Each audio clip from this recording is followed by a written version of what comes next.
High friends welcome back to our channel friends इवचे मन को government of India income tax department नुंची notification అయితే రిలీజ్ అయిందన్నమాట సో 10th అండ్ అలాగే ఎనీ డిగ్రీ క్వాలిఫికేషన్స్ తో అప్లై చేసుకునే విధంగా మనకు సెంట్రల్ గవర్నమెంట్ జాబ్స్ అయితే రిలీజ్ అవ్వడం జరిగిందన్నమాట సో ఈ నోటిఫికేషన్ కి అప్లై చేసుకోవడానికి ఎటువంటి ఫీ కూడా పే చేయాల్సిన అవసరం లేదు అండ్ అలాగే ఎటువంటి ఎగ్జామ్ కూడా ఉండదన్నమాట సో మీరు ఆఫ్లైన్ లో నోటిఫికేషన్ కి అప్లై చేసుకుంటే సరిపోతుంది సో చాలా మంచి సాలరీస్ అయితే ప్రొవైడ్ చేస్తున్నారు సో ఈ నోటిఫికేషన్ కి both male and female candidates and అలాగే ఆంధ్రప్రదేశ్ తెలంగాణ రెండు రాష్ట్రాలు కూడా అప్లై అయితే చేసుకోవచ్చు అన్నమాట సో ఇవి సెంట్రల్ గవర్నమెంట్ జాబ్స్ కాబట్టి సో ఇక నోటిఫికేషన్ కి సంబంధించి పూర్తి డీటెయిల్స్ ఉన్నది కంప్లీట్ అప్లికేషన్ ప్రాసెస్ అయితే నేను మీకు వీడియోలో ఎక్స్ప్లెయిన్ చేస్తా వీడియో అయితే స్కిప్ చేయకుండా ఎండ్ దాకా అయితే చూడండి ఫ్రెండ్స్ సో ఇక నోటిఫికేషన్కి ఎవరైనా డైరెక్ట్గా అప్లై చేసుకోవాలనుకుంటే సో నేను డిస్క్రిప్షన్లో లింక్ అయితే ప్రొవైడ్ చేస్తాను సో ఇక లింక్ పైన క్లిక్ చేసినట్టయితే మీకు సో sjobsinfo.com అని చెప్పేసి సో వెబ్సైట్ అయితే ఓపెన్ అవుతుంది సో అందులో స్క్రోల్ చేసుకుని వస్తే క్లిక్ హియర్ అని ఉంటుంది అప్లై లింక్స్ సో అక్కడైతే మీరు అప్లై అయితే చేసుకోండి ఫ్రెండ్స్ ఇంకా మన ఛానల్ ఎవరైనా సబ్స్క్రైబ్ చేసుకోకపోతే సబ్స్క్రైబ్ చేసుకుని పక్కనే ఉన్న బెల్ ఐకాన్ అయితే యాక్టివేట్ చేసుకోండి ఫ్రెండ్స్ అప్పుడే నేను పెట్టే లేటెస్ట్ జాబ్ నోటిఫికేషన్స్ మీకు నోటిఫికేషన్ రూపంలో అయితే వస్తాయి అండ్ వీడియోని చిన్న లైక్ చేసి మీ ఫ్రెండ్స్ అందరూ కూడా షేర్ చేయండి సో దట్ వాళ్ళకు కూడా హెల్ప్ఫుల్ అయితే అవుతుంది ఇక లేట్ చేయకుండా నోటిఫికేషన్ డీటెయిల్స్ అయితే చూసేద్దాం నోటిఫికేషన్ డీటెయిల్స్ కనుక చూసుకున్నట్టయితే సో ఇక నోటిఫికేషన్లో టోటల్గా 3 రకాల ఉద్యోగాలను అయితే భర్తీ చేస్తున్నారనమాట so income tax inspector tax assistant multi tasking పోస్టులు అయితే హైర్ అయితే చేసుకుంటున్నారు సో ఇక ఇన్కమ్ ట్యాక్స్ ఇన్స్పెక్టర్ పోస్ట్కి అప్లై చేసుకోవడానికి ఎడ్యుకేషనల్ క్వాలిఫికేషన్స్ కనుక చూసుకున్నట్టయితే సో మీకు డిగ్రీలో ఏ స్పెషలైజేషన్లో క్వాలిఫికేషన్ కూడా అప్లై అయితే చేసుకోవచ్చు అనమాట సో మీ దగ్గర ఏ డిగ్రీ ఉన్నా కూడా పర్లేదు ఈ యొక్క ఇన్కమ్ ట్యాక్స్ ఇన్స్పెక్టర్ పోస్ట్కి అయితే అప్లై చేసుకోవచ్చు సో టోటల్గా 1 వేకెన్సీస్ అయితే ఉందన్నమాట సో ఇక పోస్ట్కి అప్లై చేసుకోవడానికి ఏజ్ లిమిట్ కనుక చూసుకున్నట్టయితే 18 to 30 years ఏజ్ అయితే ఉండాలని చెప్పేసి వీళ్ళు క్లియర్గా మెన్షన్ చేశారనమాట అండ్ నెక్స్ట్ వచ్చేసి ట్యాక్స్ అసిస్టెంట్ పోస్ట్ కనుక చూసుకున్నట్టయితే సో ఈ యొక్క పోస్ట్కి వచ్చేసి మీకు డిగ్రీలో ఏ స్పెషలైజేషన్లో క్వాలిఫికేషన్ అప్లై చేసుకోవచ్చు సో డిగ్రీతో పాటు మీకు డేటా ఎంట్రీ స్పీడ్ 8000కి డిప్రెషన్ పర్ అవర్ అయితే మీకు ఉండాలని చెప్పేసి వీళ్ళు మెన్షన్ చేయడం జరిగిందనమాట సో ఇక డేటా ఎంట్రీ స్పీడ్ కనుక మీకు ఉన్నట్టయితే సో హ్యాపీగా ఈ నోటిఫికేషన్కి మీరు అప్లై అయితే చేసుకోవచ్చు అనమాట సో టోటల్గా 5 వేకెన్సీస్ అయితే ఉన్నాయి ఏజ్ కనుక చూసుకున్నట్టయితే 18 to 27 years ఏజ్ ఉన్న వాళ్ళైతే అప్లై చేసుకోవచ్చు అనమాట అండ్ నెక్స్ట్ పోస్ట్ కనుక చూసుకున్నట్టయితే మల్టీ టాస్కింగ్ స్టాఫ్ అనమాట సో ఈ యొక్క పోస్ట్కి అప్లై చేసుకోవడానికి కేవలం 10th పాస్ అంటే సరిపోతుంది అనమాట సో 10th క్లాస్ క్వాలిఫికేషన్ కనుక ఉన్నట్టయితే మీరు హ్యాపీగా ఈ యొక్క మల్టీ టాస్కింగ్ స్టాఫ్ పోస్ట్కి అయితే అప్లై చేసుకోవచ్చు అనమాట సో టోటల్గా 18 వేకెన్సీస్ అయితే ఉన్నాయి సో ఈ యొక్క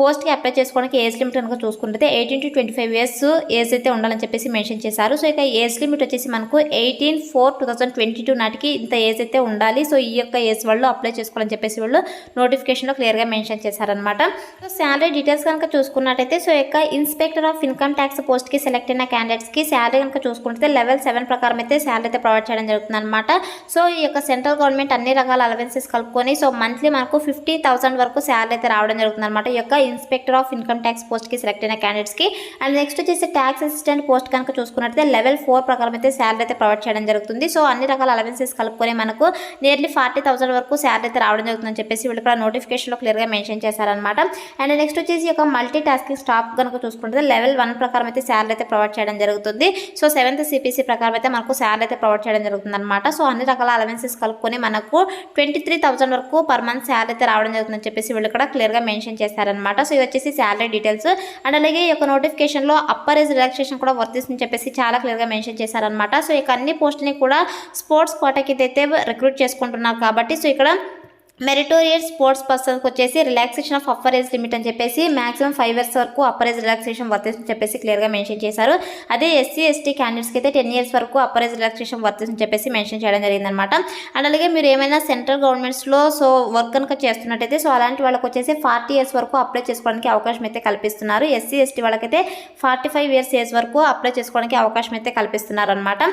అండ్ నెక్స్ట్ వచ్చేసి ఇక నోటిఫికేషన్కి అప్లై చేసుకోవడానికి ఎవరు ఎలిజిబిలిటీ అని చెప్పేసి వీళ్ళు కూడా క్లియర్గా మెన్షన్ చేశారనమాట so the candidate must be A citizen of India అని చెప్పేసి సో ఇండియన్ సిటిజన్స్ అయితే నోటిఫికేషన్కి అప్లై చేసుకోవచ్చు అనమాట సో మన ఆంధ్రప్రదేశ్ తెలంగాణ రెండు రాష్ట్రాల వాళ్ళు మేల్ అండ్ ఫీమేల్ క్యాండిడేట్స్ ఇద్దరు కూడా ఈ నోటిఫికేషన్కి అయితే అప్లై అయితే చేసుకోవచ్చు అనమాట అండ్ నెక్స్ట్ వచ్చేసి ఇక నోటిఫికేషన్కి ఎలా అప్లై చేసుకోవాలో కనుక చూసుకున్నట్టయితే సో ఇక నోటిఫికేషన్కి ఆఫ్లైన్లో అయితే అప్లై అయితే చేసుకోవాల్సి ఉంటుంది సో ఆన్లైన్లో కాదు ఆఫ్లైన్లో అయితే అప్లై చేసుకోవాల్సి ఉంటుంది సో వీళ్ళు ఇక్కడ అప్లికేషన్ ఫామ్ అయితే ప్రొవైడ్ చేశారనమాట సో ఇక అప్లికేషన్ ఫామ్ నేను డిస్క్రిప్షన్లో ప్రొవైడ్ చేస్తాను సో అక్కడ నుంచి మీరు డౌన్లోడ్ చేసుకునేసి ఈ యొక్క అప్లికేషన్ ఫామ్ అయితే కరెక్ట్గా అయితే ఫిల్ చేయండి మీ యొక్క ఫోటో అండ్ అలాగే మీ సిగ్నేచర్ మీ డీటెయిల్స్ అన్ని కూడా కరెక్ట్గా ఫిల్ చేసేసి ఈ యొక్క అప్లికేషన్ ఫామ్తో పాటు మీ యొక్క ఎడ్యుకేషనల్ సర్టిఫికేట్స్ అన్ని కూడా అటాచ్ అయితే చేయాల్సి ఉంటుంది అనమాట సో మీ యొక్క అన్ని ఎడ్యుకేషనల్ సర్టిఫికేట్స్ పైన అయితే గెజిటెడ్ ఆఫీసర్ సైన్ అయితే ఉండాలి సో ఇక సైన్ చేపించేసి మీరు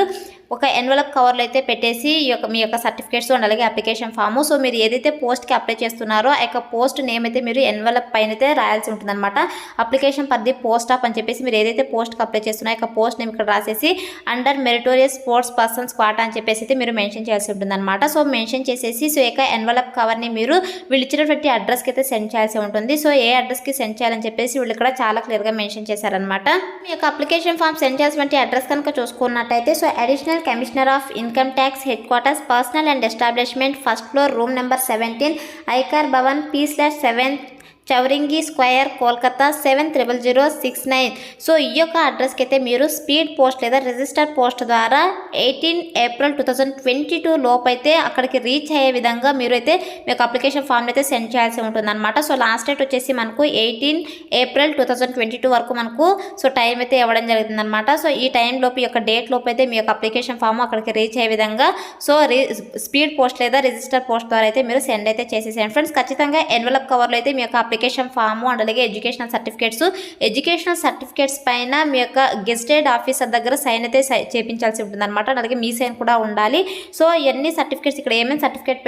సో అటాచ్ చేయాలో అది కూడా క్లియర్గా మెన్షన్ చేశారనమాట. మీ యొక్క date of birth, educational certificates, sports eligibility certificate, caste certificate and అలాగే ఆధార్ కార్డు సో ఇవన్నీ కూడా మెన్షన్ అయితే చేయాల్సి ఉంటుంది అని చెప్పేసి వీళ్ళు ఇక్కడ క్లియర్గా మెన్షన్ చేస్తారనమాట. సో వీటన్నిటిపైన సైన్ అయితే చేయించాల్సి ఉంటుందన్నమాట గెజిటెడ్ ఆఫీసర్ దగ్గర. సో సైన్ చేయించేసి ఎన్వలప్ కవర్లో పెట్టి సో ఇక ఎన్వలప్ కవర్ పైన ఇక్కడ వీళ్ళు ఏదైతే అడ్రస్ ఇచ్చారో సో ఇక పాయింట్ అయితే మెన్షన్ చేయాల్సి ఉంటుంది. Application for the post of ఇక్కడ ఏదైతే మీరు పోస్ట్కి అప్లై చేస్తున్నామో ఇక పోస్ట్ నేమ్ అయితే ఇవ్వండి. So post of multi tasking స్టాఫా లేదంటే ట్యాక్స్ అసిస్టెంట్ అని చెప్పేసి మెన్షన్ చేసేసి under meritorious sports persons quota అని చెప్పేసి మెన్షన్ చేసేసి మీ యొక్క అప్లికేషన్ ఫామ్ అయితే వాళ్ళు ఇచ్చినటువంటి అడ్రస్కి అయితే సో 18 ఏప్రిల్ 2022 లోపు అయితే సెండ్ అయితే చేయాల్సి ఉంటుంది అనమాట. సో వీళ్ళైతే అప్లై అయితే చేసుకోవాల్సి ఉంటుంది. అప్లికేషన్ ఫామ్ డిస్క్రిప్షన్లో అయితే ఉంటుంది. సో అక్కడ నుంచి డైరెక్ట్గా మీరు డౌన్లోడ్ చేసుకునేసి అప్లై అయితే చేసుకోండి ఫ్రెండ్స్. అండ్ స్పోర్ట్స్ ఎలిజిబిలిటీ కనుక చూసుకున్నట్టయితే సో ఫ్రెండ్స్ ఈ నోటిఫికేషన్కి అప్లై చేసుకోవాలంటే మీ దగ్గర ఖచ్చితంగా స్పోర్ట్స్ సర్టిఫికేట్ అయితే ఉండాలన్నమాట. సో ఎందుకంటే ఇవి స్పోర్ట్స్ కోటా కింద అయితే వీళ్ళు హైర్ అయితే చేసుకుంటున్నారు కాబట్టి సో ఖచ్చితంగా మీ దగ్గర స్పోర్ట్స్ సర్టిఫికేట్ అయితే ఉండాలని చెప్పేసి మెన్షన్ చేయడం జరిగింది. సో ఏ కాంపిటీషన్స్లో మీకు ఈ యొక్క స్పోర్ట్స్ సర్టిఫికేట్ ఉండాలో కూడా వీళ్ళు క్లియర్గా మెన్షన్ చేయడం జరిగింది అనమాట. సో ఇంటర్నేషనల్ కాంపిటీషన్స్లో కావచ్చు, లేదంటే నేషనల్ ఛాంపియన్షిప్లో కావచ్చు, లేదంటే ఇంటర్ యూనివర్సిటీ టోర్నమెంట్స్లో కావచ్చు, లేదంటే స్టేట్ స్కూల్ టీమ్స్లో కావచ్చు, లేదంటే కాలేజ్ లెవెల్లో కావచ్చు మీకు ఈ యొక్క స్పోర్ట్స్ సర్టిఫికేట్ అయితే ఉండాలని చెప్పేసి వీళ్ళు మెన్షన్ చేయడం జరిగింది అనమాట. సో ఇక స్పోర్ట్స్ సర్టిఫికేట్ ఉంటేనే ఈ యొక్క నోటిఫికేషన్కి అప్లై చేసుకోవడానికి ఎలిజిబుల్ అవుతారనమాట. అండ్ నెక్స్ట్ వచ్చేసి ఇక్కడ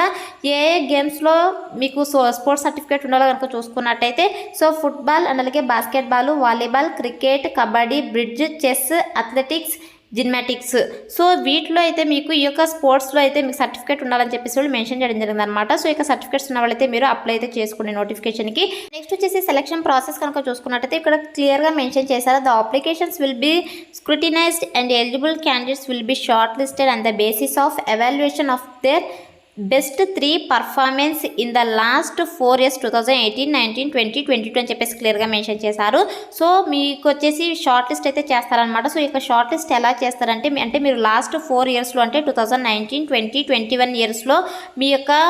బెస్ట్ 3 పర్ఫార్మెన్స్ని అయితే వీళ్ళు కన్సిడర్ చేసేసి షార్ట్ లిస్ట్ అయితే చేస్తారనమాట. సో షార్ట్ లిస్ట్ అయిన క్యాండిడేట్స్కి so only proficiency test or ground test అయితే వీళ్ళు కండక్ట్ చేసేసి యొక్క పోస్టులు అయితే హైర్ చేసుకుంటున్నారు అనమాట. ఎటువంటి ఎగ్జామ్ అయితే ఉండదు. ఓన్లీ యొక్క గ్రౌండ్ ఆర్ ప్రొఫిషియన్సీ టెస్ట్ అయితే కండక్ట్ చేసేసి ఈ యొక్క పోస్టులకి అయితే వీళ్ళు హైర్ అయితే చేసుకుంటున్నారు అనమాట. సో చాలా మంచి ఆపర్చునిటీ, ప్రతి ఒక్కరైతే అప్లై చేసుకోవడానికి ట్రై చేయండి ఫ్రెండ్స్. సో ఇది వచ్చేసి నోటిఫికేషన్ డీటెయిల్స్ అనమాట. సో ఈ యొక్క నోటిఫికేషన్ వచ్చేసి మనకు government of India income tax department నుంచి నోటిఫికేషన్ అయితే రిలీజ్ అయిందనమాట. So recruitment of meritorious sport persons of the post of అని చెప్పేసి ఈ యొక్క పోస్ట్ అయితే వీళ్ళు హైర్ అయితే చేసుకుంటున్నారు. సో ఈ యొక్క నోటిఫికేషన్కి interested candidates, eligible candidates apply చేసుకోండి. ఎందుకంటే సో చాలా కాంపిటీషన్ తక్కువ ఉండేటువంటి జాబ్స్ ఏవైనా ఉన్నాయంటే సో ఇవే అనమాట గవర్నమెంట్ జాబ్స్లో. సో ఈజీగా మనము ఈ యొక్క స్పోర్ట్స్ కోటా కింద అయితే జాబ్ అయితే సంపాదించు, తక్కువ కాంపిటీషన్ కూడా ఉంటుంది కాబట్టి so interested candidates, eligible candidates apply అయితే చేసుకోండి ఫ్రెండ్స్. వన్స్ మనము సెలెక్ట్ అయిన తర్వాత మనకు వర్క్ లొకేషన్ వచ్చేసి వెస్ట్ బెంగాల్ ఆర్ సిక్కింలో అయితే మనకు వర్క్ లొకేషన్ అయితే ఉంటుందన్నమాట. బట్ మనకు ఆల్ ఓవర్ ఇండియా ట్రాన్స్ఫర్స్ అయితే ఉంటాయి కాబట్టి మన స్టేట్స్కి అయితే మనము సో ట్రాన్స్ఫర్స్ అయితే చేసుకోవచ్చు కాబట్టి సో ప్రతి ఒక్కరైతే అప్లై చేసుకోవడానికి ట్రై చేయండి ఫ్రెండ్స్. అండ్ నెక్స్ట్ వచ్చేసి ఇక నోటిఫికేషన్ అప్లై చేసుకోవడానికి ఎటువంటి అప్లికేషన్ ఫీ కూడా పే చేయాల్సిన అవసరం లేదనమాట. సో మీరు ఫ్రీగా మీ యొక్క అప్లికేషన్ ఫామ్ని ఆఫ్లైన్లో అయితే సబ్మిట్ చేస్తే సరిపోతుంది వాళ్ళు చెప్పినటువంటి అడ్రస్కి. సో ఫీజు కూడా లేదు కాబట్టి అప్లై అయితే చేసుకోండి friends. So that's all for today guys. Hope video మీకు యూస్ఫుల్ అవుతుంది అనుకుంటున్నాను. సో వీడియో అయితే లైక్ చేయండి అండ్ అలాగే మీ ఫ్రెండ్స్ అందరూ కూడా షేర్ చేయండి సో దట్ వాళ్ళకు కూడా హెల్ప్ఫుల్ అయితే అవుతుంది. Thanks for watching.